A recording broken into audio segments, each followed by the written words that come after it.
Assalamualaikum warahmatullahi wabarakatuh. First of all, let me introduce myself. My name is Nurul Mutmainna with NIM 20400122071. And today, I will make a video about the explanation for discourse analysis.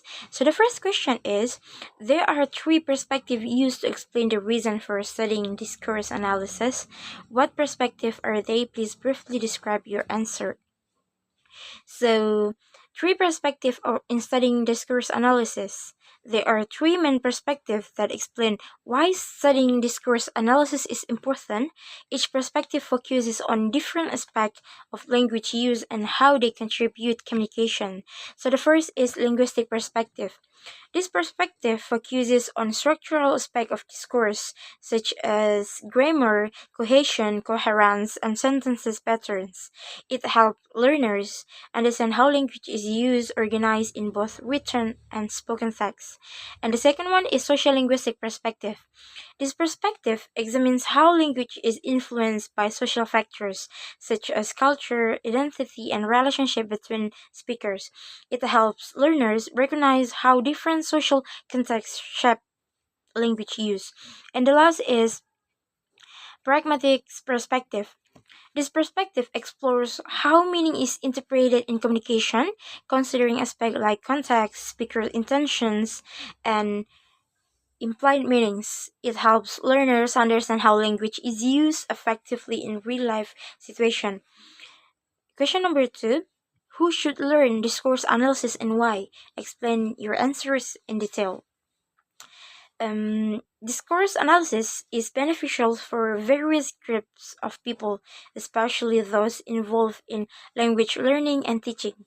Learning discourse analysis helps individuals understand how communication works beyond just words and grammar. Those who should study discourse analysis include language teacher and students to improve their understanding of discourse structures and enhance language teaching and learning. Second one is linguists and researchers to analyze how language functions in different contexts and how it influences communication. And the third is writers and editors to create well structured and coherent texts that effectively convey meaning. And the last is interpreters and translators to accurately interpret and translate discourse while considering cultural and contextual factors. Question number three is, what should the students do in learning discourse analysis? Please explain your answer in detail. When learning discourse analysis, students should focus on several key activities that help them develop analytical skills and deeper understanding of language use. This includes first, analyzing different types of discourse. In these types, examining conversation, academic, writing, media context, and more. The second one is understanding context and meaning, learning how language adapts to different situations and audiences. Third is practicing critical thinking, evaluating implicit and explicit meaning in spoken and written text. And the last, applying discourse analysis in real life situation, observing how discourse function in everyday communication and media. Number four, what are the advantages of learning discourse analysis? What would the students achieve?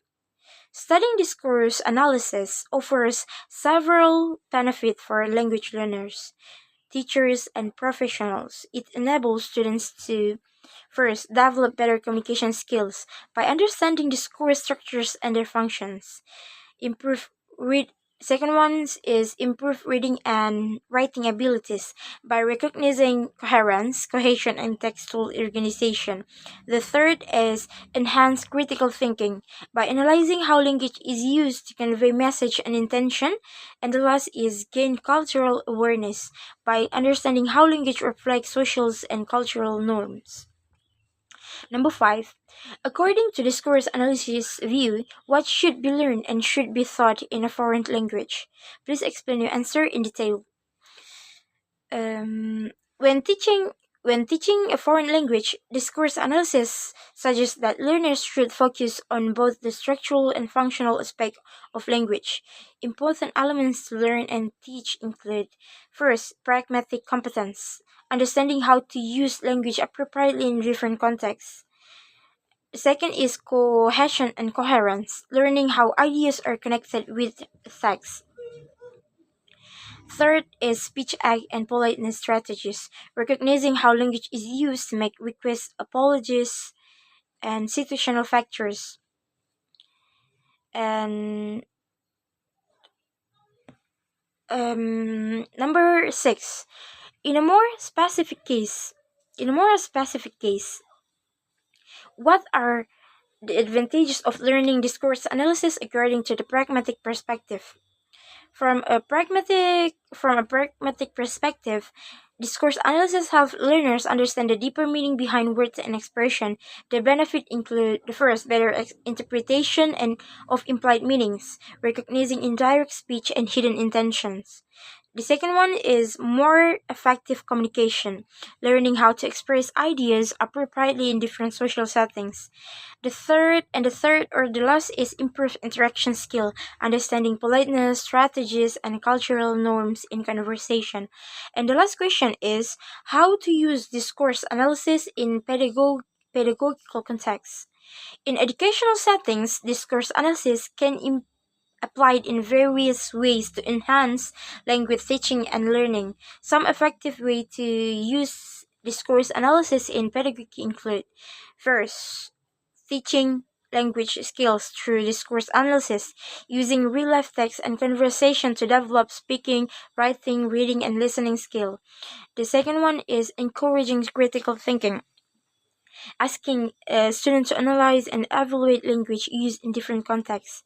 The third is enhancing cross-cultural communication, helping students understand cultural differences in language use. And the last is improving classroom interactions, training teachers to use effective discourse strategies for clearer explanation and better engagement with students.